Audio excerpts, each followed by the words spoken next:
Good morning. We are gathered here together to present an open letter to Canadian Prime Minister Mark Carney and others who will be participating in the G7 Leader Summit meeting taking place June 15th to the 17th in Kananaskis, Alberta. We will start with a land acknowledgement.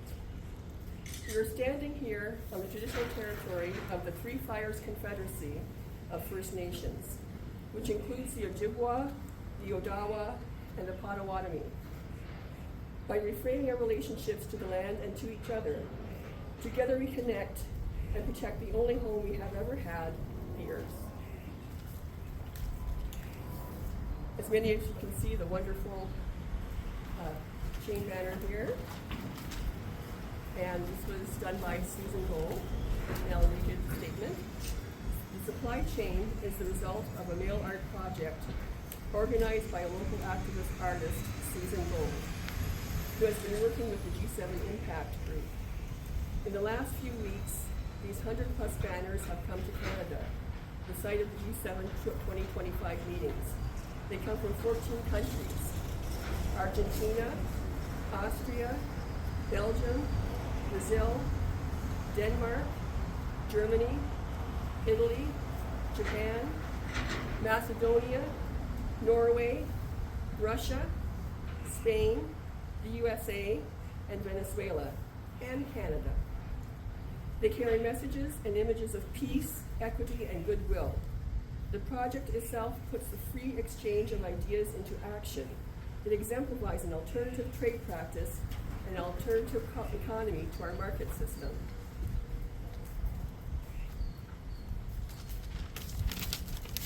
And now for the letter. It will be read by members of the G7 Impact Group. Philippa von Zagenweit, a local activist, and Margaret Keith, a local researcher of occupational and environmental health issues.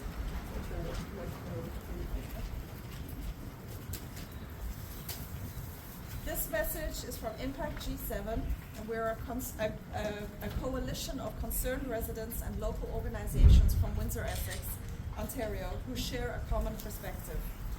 Our community has been known as the automotive capital of Canada. Our region's economy is built on manufacturing and agriculture. Like other communities throughout southwestern Ontario, Windsor has lost tens of thousands of manufacturing jobs due to so-called free trade agreements. For example, NAFTA, the North American Free Trade Agreement. The G7 meeting that will take place from June 15th to 17th in Alberta comes in the wake of US President Trump's assault on Windsor's sovereignty and economy. The United States has recently specifically targeted Canada's aluminum, steel, and auto industries with regressive tariffs, violating the negotiated trade agreements, triggering layoffs, and inciting a fear of deep recession. Trump's unprovoked, illegal, and unilateral decision to sever the economic arrangements that govern trade between Canada, Mexico, and the United States, as well as those held with other countries, has exposed the folly of having made these unequal economic arrangements which have served to enrich the few while harming many of our fellow residents. These past decades, especially since the 2008 banking crisis, have exposed the ill-considered G7 strategy of embracing neoliberal policies that result in governments prioritizing corporate interests while deregulating and privatizing public services and disregarding community and labor needs. It has led to unequal wealth between the average person and those at the top of the economic ladder. Most Canadians now live paycheck to paycheck while fearing for the well-being of their family and neighbors. They're experiencing the deterioration of our public healthcare system and the further erosion of supports that might allow for affordable housing, well-paying jobs, reasonably priced food and other essentials, and a decent retirement. They're also suffering from unresolved social and environmental justice issues such as race and gender inequities, the lack of justice for Indigenous communities, uncontrolled climate change, toxic contamination of the air, water, soil, and workplaces, expansion of the military, and regional and social disparities. For many Canadians, Trump's threats to incorporate Canada into the United States as the 51st state have sparked national outrage and then engendered a political reawakening that calls for a new focus on much needed but often ignored national priorities. Besides the regressive tariffs and threats to Canada's sovereignty, the Trump administration has unleashed a frightening onslaught on its own citizens.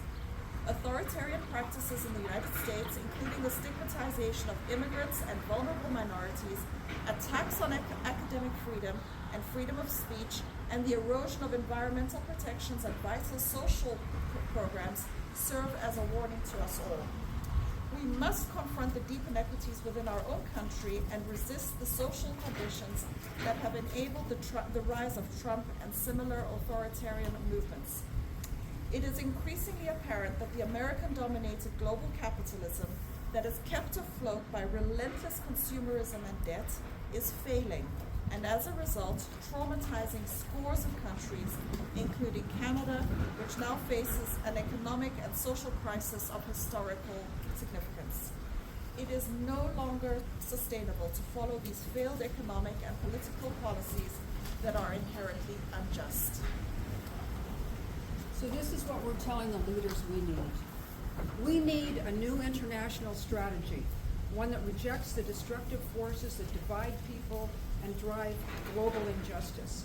This means opposing the push for military rearmament, fueling genocide in Gaza and the slaughter in Ukraine, and addressing the gross inequity that forces the global south to shoulder the heaviest burdens of climate change, rapidly warming, and increasingly uninhabitable planet.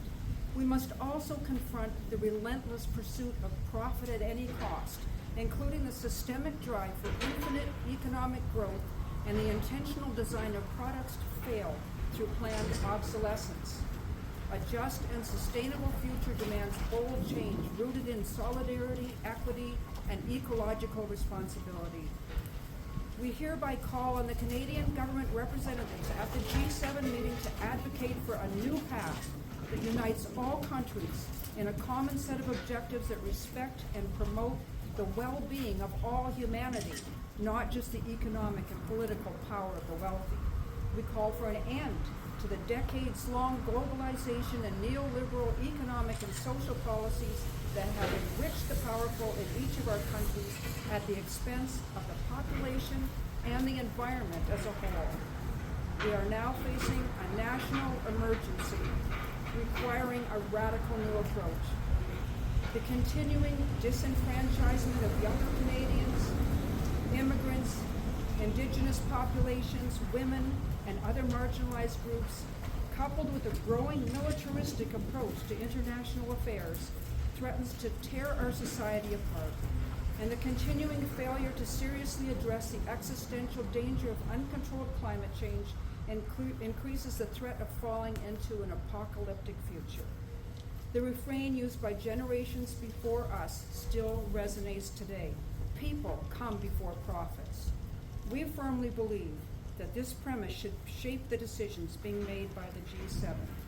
And this letter has been signed by the Council of Canadians, Windsor-Essex Chapter, the Windsor-Essex Health Coalition, the Windsor-Essex on Watch, WOW, and it's been endorsed by the Ontario Council of Hospital Unions, CUPE, and the Windsor and District Labour Council.